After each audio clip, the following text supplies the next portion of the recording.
Masjid Al-Falah di Sakubu, memperingati Isra Mi'raj Nabi Muhammad pada Kamis, 23 Februari tahun 2023. Acara ini diadakan setelah sholat Isya.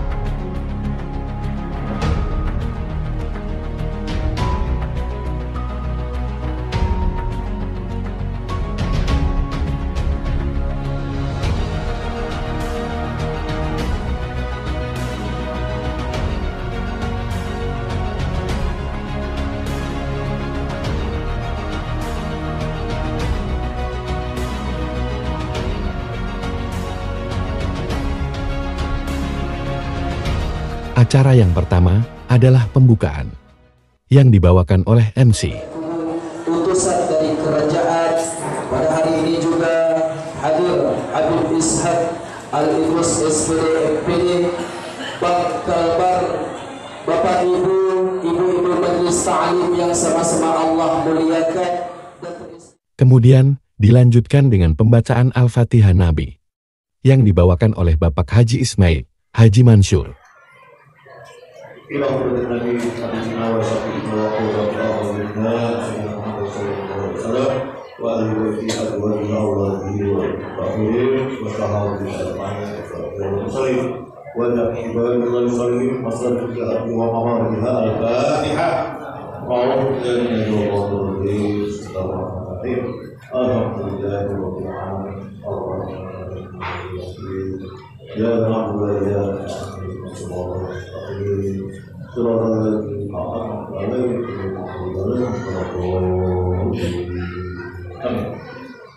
Selanjutnya adalah pembacaan ayat suci Al-Quran, yang dibawakan oleh Bapak Junanda.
Kemudian dilanjutkan kata sambutan dari Al-Habib Ishaq Al-Aidrus. Yang mana sebab datangnya para habaib, insya Allah acara kita pada malam hari ini makin tambah berkah, makin tambah rahmat insya Allah.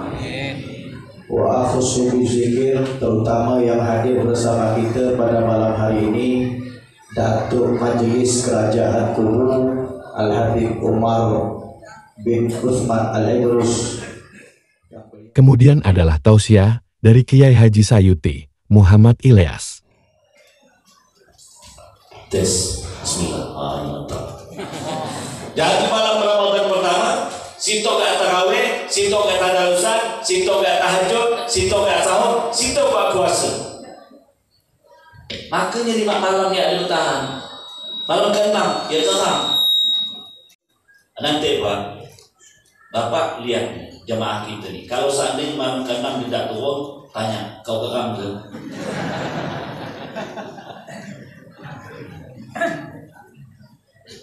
Nah, tanda mukanya. Kalau seandainya sebelum Ramadan ini tak pernah turun masjid, tiba-tiba turun. Kita yang biasa turun belakang sana. Dia yang tak pernah turun. Tanda malam ke-6 pasti tak turun lagi. Geram dia. Semua istri nanya, geram ke bang? Benar kata Ustaz kemarin itu. Subhanallah. Oleh sebab itu, pemanasan demi pemanasan. Apa yang diperintahkan Ramadan? Kita disuruh diam Ramadan atau tarawih. Latihan saat ini untuk tahajud, diam mulai. Ramadan kita suruh ngaji, latihan ngaji dari saat ini. Ramadan kita disuruh puasa, latihan puasa dari saat ini supaya tidak kena penyakit lebam. Lalu Pak Ustaz, kira-kira siapa yang bertahan nanti sampai 30 Ramadan? Muka-muka yang sebelum Ramadan aktif di masjid, nanti dia bertahan. Kalau tak kena aktif, Pak, tanda muka dia. Kalau kena pasti kau tak turun. Terutama pengurus masjid, Pak. Jadi kalau ada pengurus masjid nih, nanti malam ke-6, ke-7 dan ke-8 setelah Ramadan pecat jadi pengurus masjid. Karena pengurus masjid kau jadi contoh. Bapak Ibu hadirin semua, saya bebas ngomong. Saya tidak tahu tulis di sini ini, tidak ada bisik-bisik ke saya tadi. Jujur apa ada. Hadirin hadirat rahimahumullah. Oleh sebab itu, mari bulan Ramadan ini kita lakukan pemanasan. Kenapa saya sampaikan ini hadirin? Karena kita sebentar lagi masuk Ramadan ini. Jangan sampai Ramadan tahun ini sama dengan Ramadan yang lalu, yang tidak bekas di hati kita. Yang lolos di bulan Ramadan banyak, tapi yang lulus dalam tanda tanya. Yang lolos, semuanya lolos. Orang lebaran, ikut lebaran semua. Tapi yang lulus, yang dapat pendidikan takwa. Kita takwa apa enggak? Wallahu a'lam. Ciri takwa sudah kita sebutkan di atas. Hadirin, tujuan puasa Ramadan mengantarkan orang kepada muttaqin. Siapa yang meraih derajat muttaqin itu? Orang-orang yang berpuasa. Yang berpuasa yang mana? Setidaknya kata Imam Al-Ghazali, puasa level 3. Karena puasa itu menurut Imam Ghazali Pak ada 3 level. Level 1 awam, level 2 al-khawas, level 3 khawasul khawas. Awam, khawasul khawas. Awam, khusus dan khususnya khusus. Nah, siapa yang muttaqin itu? Yaitu level 3, setidaknya level 2 itu minimal. Kalau level 1 yang haram. Nah, kita ini rata-rata puasanya level 1. Apa itu level 1? Puasa level 1 adalah puasa perut, tak makan, tak minum, puasa. Tapi mata mulut, telinga, apalagi tangan dan kaki, tanda tanya. Nah itu yang jadi masalah. Puasa level 1, puasa perut, tak makan, tak minum. Contoh, duduk di depan pasar, ada yang lewat bening, yang patuhnya ikut. Belum enggak orang tu berhenti, belum enggak patuhnya duduk. Kawannya bilang, coy, kau tu puasa, tak boleh ngelihat. Ayo, penting aku tak makan, tak minum. Betul? Ini handphone Pak. Baca itu betul, tapi ada iklan yang lewat, tak betul tengok iklan. Bang, abang tu baca ke tengok iklan? Nah itulah. Subhanallah. Saya tanya, orang ini puasa tak? Puasa, kena dia tak makan, tak minum, tapi matanya tak puasa. Itulah yang disebut puasa awam, puasa perut. Tak makan, tak minum. Ya Rasulullah SAW bersabda dalam hadis sahih riwayat Muslim, "Kam min sha'imin laisa hadduhu min siyamihi ila al-ju' wal 'atash." Berapa banyak orang yang berpuasa namun tak mendapatkan bagian pahala dari puasanya kecuali lapar dan dahaga saja. Nah, maaf, puasa yang level ini kata Imam Ghazali tidak akan mengantarkan kepada takwa. Nah, ini masalahnya Pak. Kita puasa banyak di level ini. Lalu yang level kedua apa? Level kedua bukan hanya memuasakan perut, tapi juga memuasakan 6 anggota yang lain. Apa itu? 1, mulut. Tidak dusta, tidak ghibah, tidak namimah, tidak mengadu domba, tidak namimah, tidak bersumpah palsu. Kemudian yang kedua, mata. Tidak melihat hal-hal yang dilarang oleh Allah Subhanahu wa taala. Yang ketiga, telinga. Yang keempat, tangan. Yang kelima, kaki. Yang keenam, kemaluan. Artinya selain perut, dia juga memuasakan 6 anggota yang lain. Mata, mulut, telinga, tangan, kaki, dan kemaluan. Ini puasa level 2. Kita ni kan puasa-puasa Pak. Tapi ngomongkan orang jalan terus. Saya ni dah ribah Pak Ustaz. Yang ceritakan ni fakta. Yang fakta itulah namanya ribah. Dikruka akhwaka bima yakrahuhu wa in kunta shadiqan. Kau menceritakan perihal saudaramu yang jika dia mendengar dia tidak senang, itulah yang namanya riba. Wa in kunta shadiqan, walaupun kau benar. Ustaz, yang saya ceritakan tak benar, namanya fitnah. Lebih parah. Ustaz, saya ngomong ke depan orangnya, namanya ngejek. Jadi mulutnya hati-hati Pak, Bu. Paling besar bahayanya. Ya, mata juga. Apalagi tangan yang salah ambil, kaki yang salah langkah. Nah, ini anggota-anggota ini harus kita puasakan kalau kita pengen masuk ke level 2. Oke, contoh nih. Ada yang lewat, kita masih kasih contoh yang gampang. Ini kalau laki-laki paling gampang kalau kasih contoh ini. Ada yang lewat bening, dia puasa nih, tak makan, tak minum. Kemudian ada yang lewat, dia tutup dia punya mata. Astagfirullahaladzim. Saya mau tanya, level 1 lewat nggak? Alhamdulillah, aman. Level 2? Aman. Tapi level 3 belum tentu. Apa dia kata pikiran? Kata pikiran dia, pakal aku di puasa. Kalau saya udah kayu udah tuh. Dia punya pikiran tak aman. Dia punya hati tak selamat. Jadi siapa yang puasa level 1, hatinya bersih, tidak ada su'dzon, buruk sangka, tak ada dengki, tak ada tamak. Itu dia. Tak ada sombong.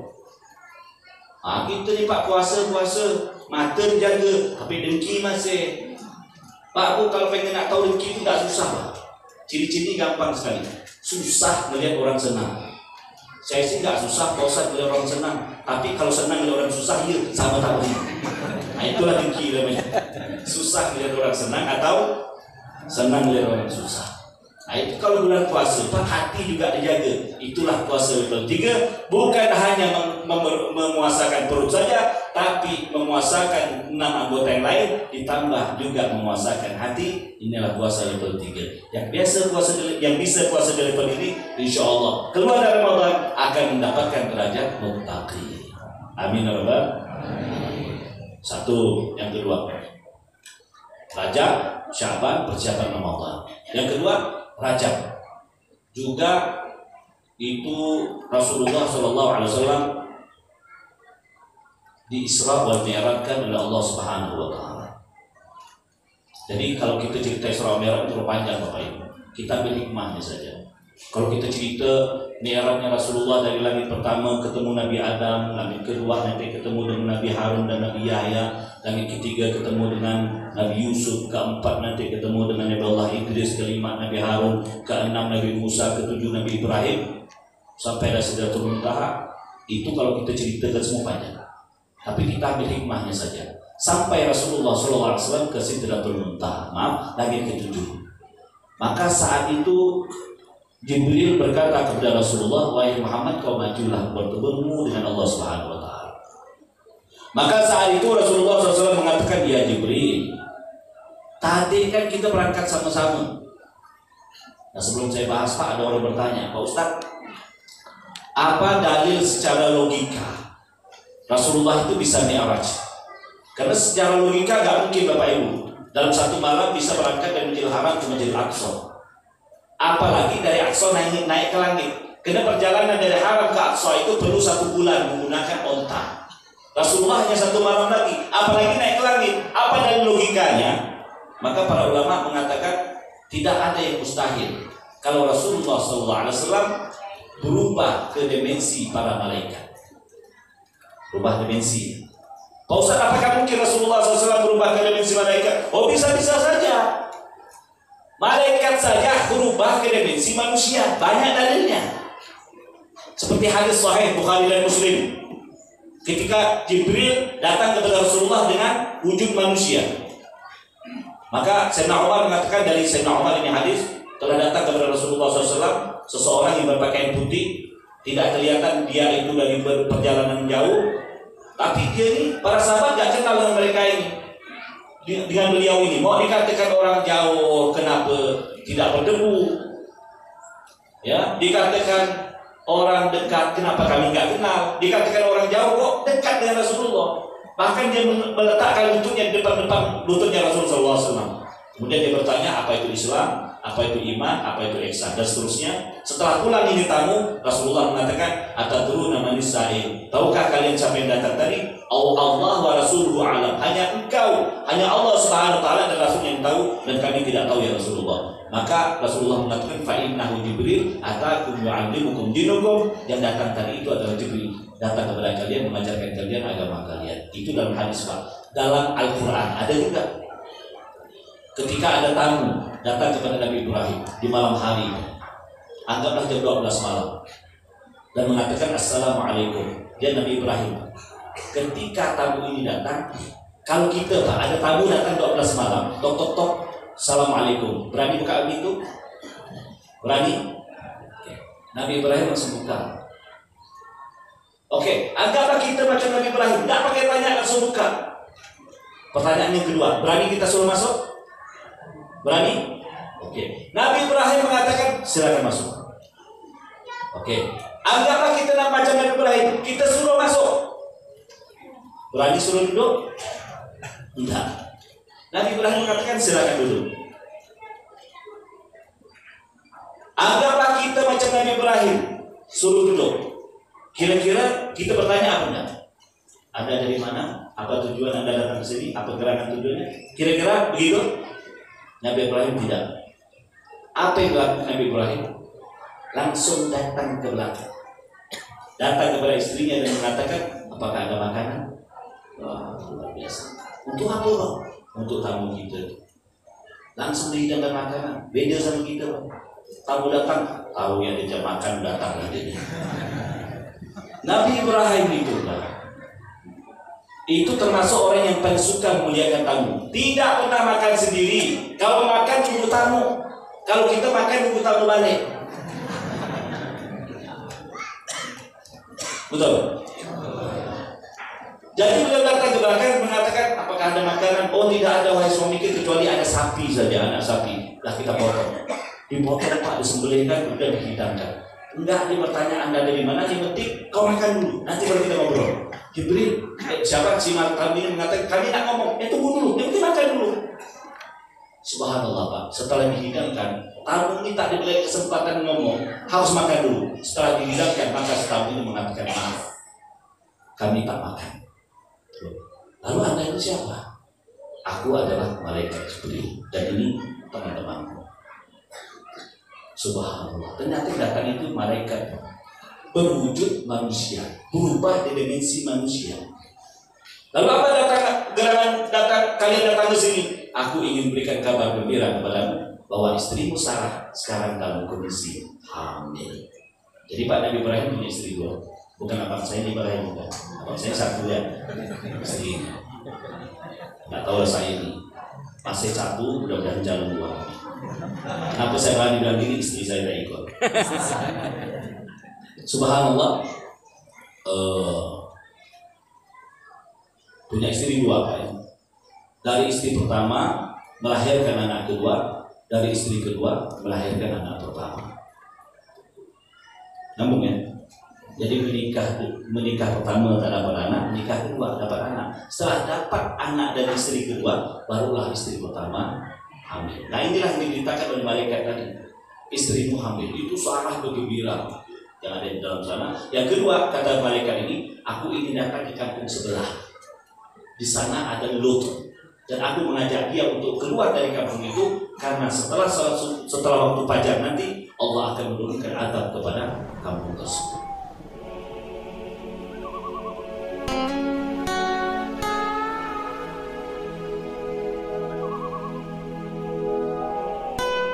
Kemudian adalah doa penutup yang dibawakan oleh Datuk Majelis Kerajaan Kubu, yaitu Al-Habib Umar bin Utsman Al-Aidrus.